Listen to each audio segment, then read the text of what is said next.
സുവിശേഷം 14:1 മുതൽ 10 വരെ. നിങ്ങളുടെ ഹൃദയം കലങ്ങി പോകരുത്. ദൈവത്തിൽ വിശ്വസിപ്പിൻ, എന്നുള്ള വിശ്വസിപ്പിൻ. എൻ്റെ പിതാവിൻ്റെ ഭവനത്തിൽ അനേക വാസസ്ഥലങ്ങളുണ്ട്. അല്ലെങ്കിൽ ഞാൻ നിങ്ങളോട് പറയുമായിരുന്നു, ഞാൻ പോയി നിങ്ങൾക്ക് സ്ഥലം ഒരുക്കുവാൻ പോകുന്നു. ഞാൻ പോയി നിങ്ങൾക്ക് സ്ഥലം ഒരുക്കാൻ ഞാൻ ഇരിക്കുന്നിടത്ത് നിങ്ങളും ഇരിക്കേണ്ടതിന് പിന്നെ വന്ന് നിങ്ങൾ എൻ്റെ അടുക്കൽ ചേർത്തുകൊള്ളും. ഞാൻ പോകുന്നിടത്തേക്കുള്ള വഴി നിങ്ങൾ അറിയുന്നു. തോമസ് അവനോട്, കർത്താവേ, നീ എവിടെ പോകുന്നതെന്ന് ഞങ്ങൾ അറിയുന്നില്ല, പിന്നെ വഴി എങ്ങനെ അറിയുമെന്ന് പറഞ്ഞു. യേശു അവനോട്, ഞാൻ തൻ്റെ വഴിയും സത്യവും ജീവനുമാകുന്നു. ഞാൻ മുഖാന്തരമല്ലാതെ ആരും പിതാവിൻ്റെ അടുക്കൽ എത്തുന്നില്ല. നിങ്ങൾ എന്നെ അറിഞ്ഞെങ്കിൽ എൻ്റെ പിതാവിനെ അറിയുമായിരുന്നു. ഇന്നു മുതൽ നിങ്ങൾ അവനെ അറിയുന്നു, അവനെ കണ്ടുമിരിക്കുന്നു എന്ന് പറഞ്ഞു.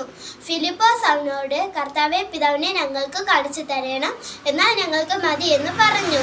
യേശു അവനോട് പറഞ്ഞത്, ഞാൻ ഇത്ര കാലം നിങ്ങളോട് കൂടി ഇരുന്നിട്ടും നീ എന്നെ അറിയുന്നില്ലയോ ഫിലിപ്പോസേ? എന്നെ കണ്ടവൻ പിതാവിനെ കണ്ടിരിക്കുന്നു. പിന്നെ പിതാവിനെ ഞങ്ങൾക്ക് കാണിച്ചു തരണമെന്ന് പറയുന്നത് എങ്ങനെ? ഞാൻ പിതാവിലും പിതാവ് എന്നിലുമാകുന്നുവെന്ന് നീ വിശ്വസിക്കുന്നില്ലയോ? ഞാൻ നിങ്ങളോട് പറയുന്ന വചനം സ്വയമായിട്ടല്ല സംസാരിക്കുന്നത്. പിതാവ് എന്നിൽ വസിച്ചുകൊണ്ട് തൻ്റെ പ്രവൃത്തി ചെയ്യുന്നു.